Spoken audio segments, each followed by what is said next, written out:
Hello and welcome to Risk Chats with AFERM. I'm your host, Paul Marshall.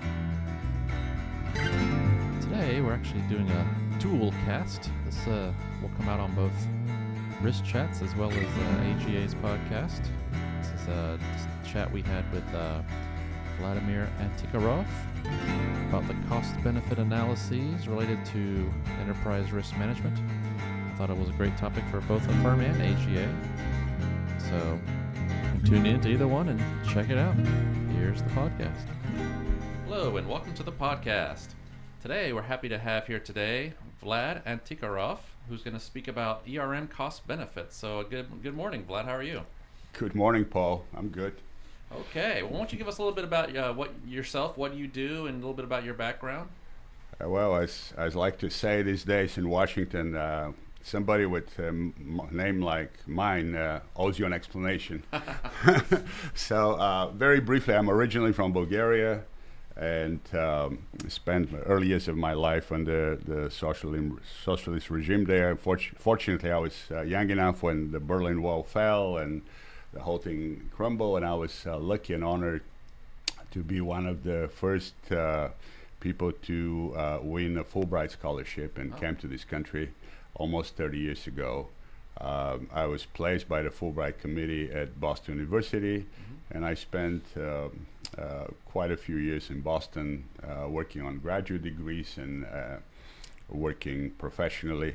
I was lucky again to work for a company called the Monitor Group, which was, dare I say, and I hope I don't offend anybody, a kind of a mini McKinsey, and I work in their corporate finance practice. Later, the Monitor Group was acquired by Deloitte, and today the strategy practice of Deloitte is called Monitor Deloitte. So this gave me an exposure to multiple industries, interesting problems. I work with companies like AT&T, Lockheed Martin, Roche, Telefonica, Merck. So it was a great career opportunity. And while there, I started working with one of my very distinguished colleagues called Tom Copeland, and we co-wrote a book on a topic called real options analysis, and this is going to be actually the theme of our conversation later today. And kind of very briefly, later I moved to New York, work in the corporate world, and the last few years I moved to Washington. My wife works for one of the government agencies, so here I'm in Rome, and I try to do like the Romans, Right. and that's why hopefully this conversation today is going to be helpful to spread some best practice of risk management from the private sector into the federal government space. One of my non-for-profit activities is I'm a regional director of PREMIA, the Professional Risk Management International Association, which is kind of a sister organization of AFERM. Sure.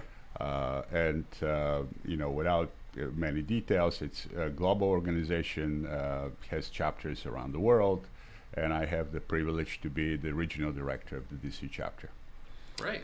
Well, we're very happy to have you here. This is, we love to bring in some best practices from other areas to the kind of the federal world, and it sounds exactly like that's what we're talking about today. So why don't we kind of just start off, generally speaking, this whole concept of bringing a cost benefit or options analysis kind of viewpoint to a federal ERM program. Well, as we know, the last few years, practically all federal agencies have built their ERM programs. So now all these agencies have to decide what kind of risk management activities to do, and they have to develop budgets, they have to justify their expenses. So there is a process of competing for resources and proving your worth to the rest of the organization. And also there is a federal agency whose primary mission is, so, if you think about it, is risk management, like Department of Defense, like Homeland Security, Center for Disease Control, within Homeland Security, FEMA. Sure. So those are basically organizations for which primary mission is facing the same dilemma. Right. How do I add value? How do I, what is my worth to the taxpayer in the long term? So the the fundamental way that we make decisions in this space is so-called cost-benefit, because resources are also always limited, and we try to maximize the benefit from the limited resources. And most cost-benefit methodologies that have been applied, they usually go around kind of a single expected scenario, and we map the cost and the benefits of a project along the time span of its along its time span. And then with some sort of discounting, we try to bring them to a single point and compare them, and hopefully the benefits outweigh the cost. And we compare them to other projects in an optimization process, and we select which projects to do and justify their resources. With risk management, most of us are familiar. I'm assuming we follow in certain generic way the causal frameworks or other frameworks of a similar logic. So, risk is an event that impairs the ability of the organization to achieve certain objectives. So once we've identified those objectives, then we can identify the events which are risks, and then we're supposed to analyze them and develop risk management programs, implement them, and mitigate those risks. The challenge is that for the risk by definitions are unpredictable and random, even though that's kind of interesting with the heat diagram, but that's a separate point. So if the probability becomes too high, something stops being a risk. So the sun setting down every night is no longer a risk. Right. So it's kind of an interesting separate topic to discuss. If we think about it, for many of the risks, both the one that we can control the probability and the one that we cannot control the probability, we manage those risks through so-called contingent capabilities. So risks have like three fundamental components: probability, exposure, and impact. So risk management does one or a combination of trying to reduce the probability, if we could, if that's this kind of risk. We try to manage our exposure, if that's doable. And then we try to limit the impact through response and recovery. And you can go through each one of those, but in each one of those we can see that we manage those risks through what I already mentioned, contingent capabilities. And I think that's a very important term, and I think that our colleagues should really take it and become very comfortable because it helps with a lot of analytical thinking. What is contingent capabilities? The simple intuition is that we all have umbrellas, and we have umbrellas not because we use them every day, unless you live somewhere in the tropics, of course, but we have umbrellas so that if and when it rains, we can open the umbrella and we can stay dry. So it's a contingent capability. We don't use it every day. Right. And here we come to the challenge of kind of analyzing, and I know already many federal agencies have been asked to document the benefit of risk management. And we all know that we all talk how risk management has created transparency, streamlining, awareness. So those are all benefits, but we still are faced with the dilemma: if we bought an umbrella and it hasn't rained yet, is the umbrella adding value? And that's a challenge, obviously, because the money that we spend on the umbrella could have gone to many other needs that are key to the day-to-day mission, and people can immediately bet to the recurring benefits of those. Right. So the question then is, how do we prove the value of contingent capabilities? Right. And here comes the big intuition that people have observed, is that contingent capabilities from a financial perspective look like the options in the financial markets. Right, okay. And from a risk management perspective, probably more like a put option. So you kind of, if in a bad scenario, you limit the downside by having the option. From this intuition, then the whole area of the so-called real options analysis have developed. And again, if our listeners Google the topic, they'll see that there's a lot of literature, unfortunately, many of it academic. So that's the point of this podcast to try to cross the Rubicon and move theory to practice, especially in the government space. And so the real options analysis is a area of finance which takes the methodology and the intuition of option pricing from financial market and applies it to so-called real assets. So that's, and if you think about it's the correct cost-benefit framework and methodology of assessing the value of building those contingent capabilities. Right. So this is fascinating. So I guess give us some examples of how you can put this idea of sort of this financial options analysis methodology into play for a particular program or for an actual risk management program. Sure. So I have to start by confessing that I'm not aware of this methodology being applied in a U.S. government agency. But our cousins across the pond in the United Kingdom have already applied it in quite a few areas, and I'm just going to discuss two of them. Okay. Yeah. And we actually later will attach the documents that I'm going to mention to the podcast so that people can look and deepen their knowledge. One of the examples is climate change. And already in 2009, the UK government, and more specifically Her Majesty's Treasury, that's the document, put an analysis how to account for the impact of climate change. And they discuss the use of real options. There's a whole chapter there.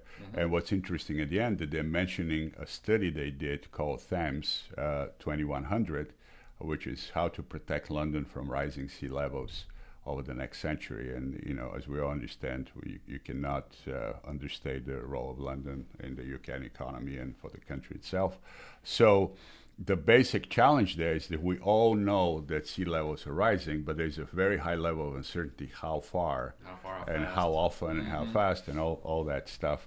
So the most expensive and kind of easy way is to build everything and now, so that we're ready, and we assume some kind of a worst case scenario, and you build around that. Right. But this is obviously the most expensive alternative. The smart alternative is to stage the investment and look at the project kind of as a Lego, if that's possible technically, and it's possible in this case, and actually build a certain base and then keep monitoring the development. So you have all this range of scenarios in terms of severity, and over time, information is revealed which scenario actually is occurring.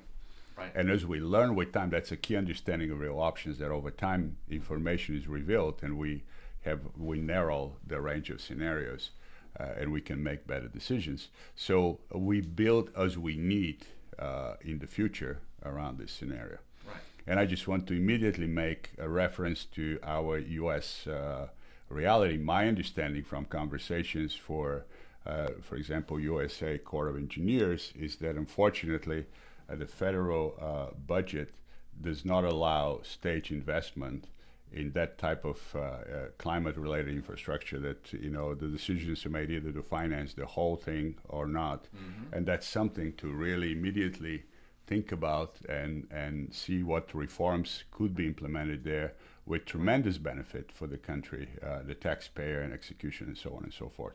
So that's one example. The second example is again in UK. There is a gas government regulator called Ofgem, and they actually have a paper which the headline says "Real Options: An Application of Gas Network Interruptible Contract Auctions," and without going into detail, basically they're regulating the gas distribution, and if you're a gas distributor, you have the mandate to meet the needs of your customers, but at the same time, you're facing the reality that even though demand grows, there is a significant level of volatility there. And the challenge is not, again, to overbuild too early, too much capacity that's going to stay idle and costly. So what basically this paper is explaining, that it allows gas distributor to have temporary contracts with other suppliers to meet the demand, which gives them more time to figure out the actual growth of demand and to exercise this so-called option to postpone. One of the and actually make their own investment already when they're more clear how much the demand has grown. So that's kind of the big idea. So those two examples, they may not be the most common, the most usual, but is something that already the UK government has been doing and already has helped the country to optimize the allocation of resources in the energy sector and basically disaster prevention sector, if you think about the London study. Right. So, and then that's kind of going to my next question. How do you put a value on what decisions you want to make, how you're going to spend your money? And it sounds like this options analysis gives you a way to put actual values to the risk versus the cost. So speaking of that, because you do hear a lot from the federal side, what's the ROI going to be on this program? How would you show that? What are your thoughts on that? Right.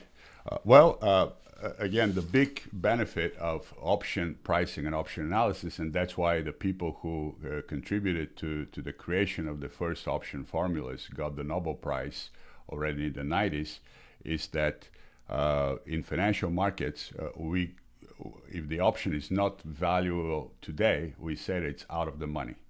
But it still has value because over the time of its availability, there are plenty of scenarios where the option can become very valuable, and if exercised, is going to bring benefit to the owner. Right. So that's the intuition with contingent capabilities today. Even though today they're not in use, there are multiple scenarios when used, they're going to provide benefit, and we can calculate the value of this potential benefit today, even though right today they're actually not providing immediate benefit. And that's the big aha with this whole framework.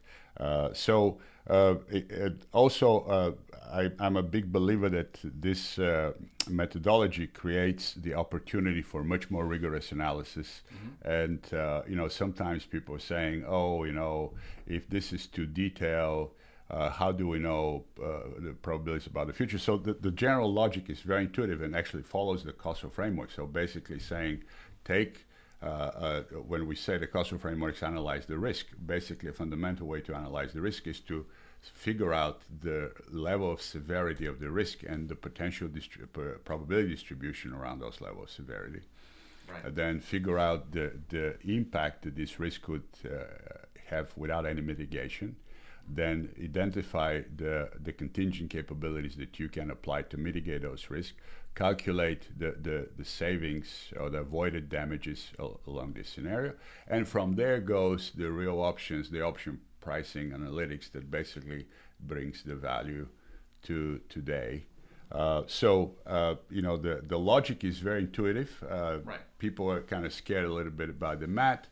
But you don't have to start with the math. Actually, even qualitative thinking can bring a lot of value and a lot of insight and understanding, and build a lot of argument around sensible use of resources and improving the portfolio of risk management activities within the agencies. So that's kind of the general logic. Sure. So I want to ask you too. I mean, I would assume you have to have the right inputs to get the right outputs, kind of junk in, junk out. Do you feel like agencies have the information they need to really have the right inputs into these formulas to properly value these options? Well, that's sort of garbage in, garbage out. It's a valid claim, but unfortunately, in my opinion, it's a static claim. Because every innovation and all the improvements that we had achieved over the years in our management processes, accounting processes, they themselves have been a process. So of course, when you start with something new, you don't have all the pieces to make it valuable immediately. But if you don't start, you'll never mature the technique. Sure. So I'm a big believer in the opposite, in reverse engineering. So if you start with a methodology, and again, we don't want to overcomplicate, and the famous Occam razor. So you have to have the right level of complexity to reflect the complexity of the reality, but not more, but not less either. So the real option methodology gives you this complexity that actually forces you to really think about scenarios, to really think about damages, to really think the benefits. to really think about the timelines and staging and implementation. So opens a lot of ways to improve the decision process even without the quantification. And sometimes we have, in my opinion, again I may be biased, a brazen disconnect between actually the opposite, sophistication and complexity of input and crudeness of decision approach. And the most relevant example, in my opinion, here is all the work that's done around climate change. Right. Over the last quite a few years, we've spent enormous resources and focus on climate science. And today we have very good and sophisticated understanding about climate patterns and long-term trends and volatility and all that stuff around climate in different territories around the country and around the world. The reality of all these data is that it's highly probabilistic. So climate remains a random process. So all the analysis that we do doesn't change the fact that it remains a random process. Right. And the problem is that then when we say, what are we going to do about this, other than reducing the carbon footprint, which is always a good thing, but when we think about resilience and long-term adaptation, our decision processes are very simplistic. And right. all this sophisticated information that has been collected, we actually have no way of incorporating into our decision processes. And I'm just going to give you one simple example. A kind of one of the fundamental risk management techniques, if we may say so, is building redundancy. So you build redundant capacity so that you can continue to operate at a certain level if your primary capability is temporarily disabled. Right. Well, if you're using a classical cost-benefit kind of net present value type, it's very hard to justify redundancy because you're applying double the cost to the same average benefit. Right. There's a whole area of real option called switching options where you can model then scenarios and show that if you have the capability to switch between different contingent capabilities in different scenarios, this can bring enormous value. Right. And then justify building that stuff. So my personal belief, and again obviously I come from a certain point of view, that actually more complicated analytics improves decision process and forces us to clarify our assumptions and assure that they're consistent, because that's a key thing all about bias around decision is, first of all, you have unclear assumptions, and second, you may hold simultaneously contradictory assumptions without being aware of that.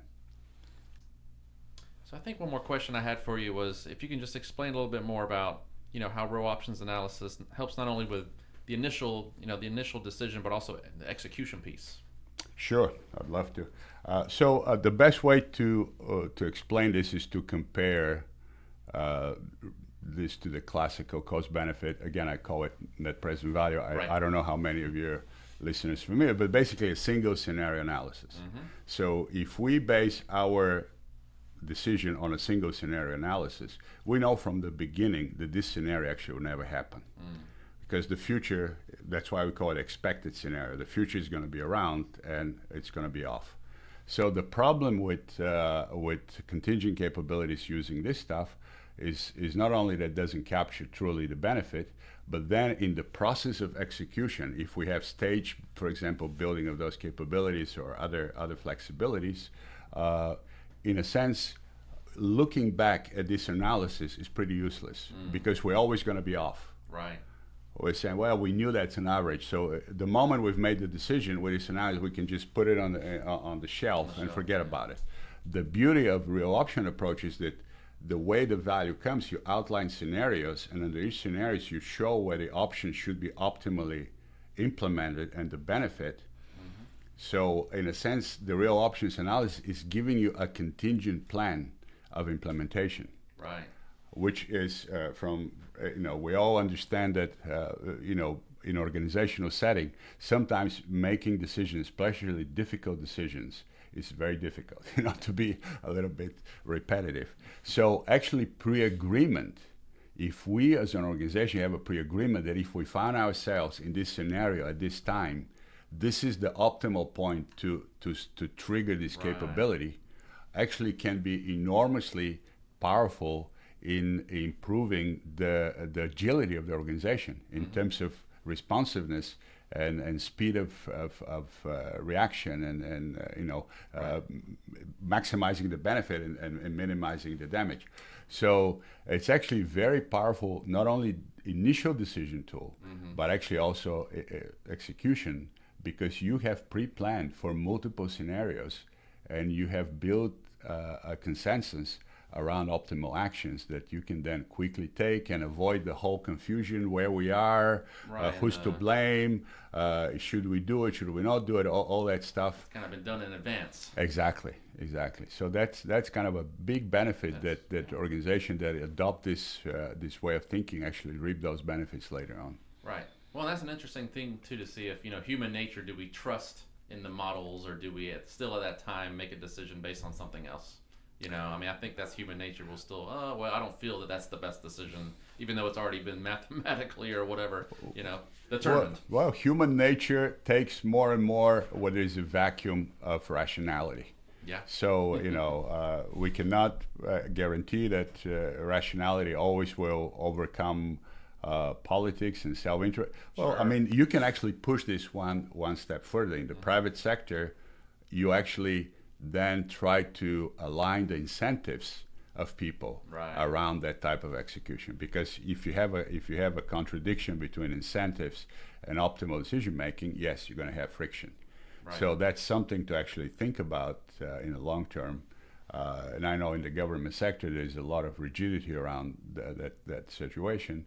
But with time, maybe improvements can be done there as well. Right. Well, there's big things out now, the evidence-based decision-making acts, things like that. Exactly. I think folks really are trying to push us in this direction. So, hopefully we'll see where the future leads us. But so speaking of the future, if people want to learn more about this or more examples or details, where would you guide people to go?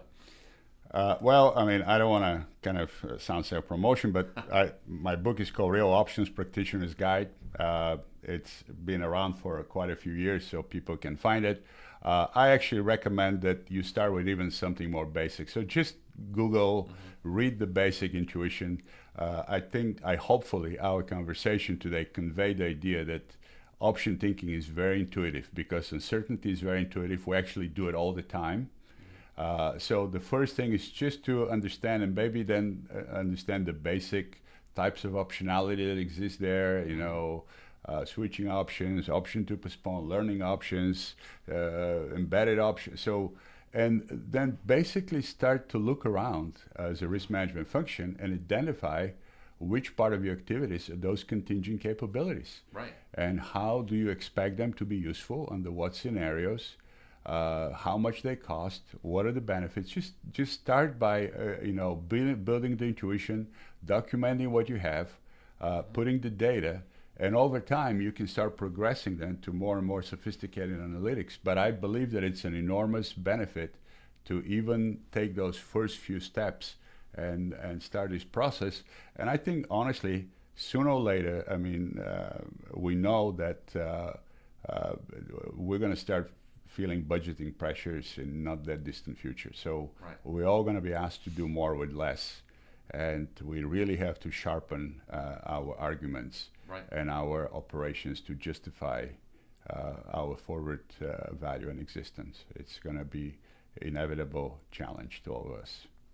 Well, great. Yeah, and we'll also have links to the papers you mentioned, the examples, and to the website for your organization too. I think that'd be great for folks to learn more about PRMIA. Did I get that right? Premia. There we go. Well, again, Vlad, thanks for joining us, and I really enjoyed having you here. Thank you, Paul. It has been a pleasure. That's our show. Thanks for tuning in. Check us out at AFERM.org. You see all our podcasts there. Hopefully you enjoyed the summit. I know I did. Picked up a lot of great ideas for further podcasts, so we'll be getting to those soon. So until next time, this is Paul Marshall for Risk Chats with AFERM.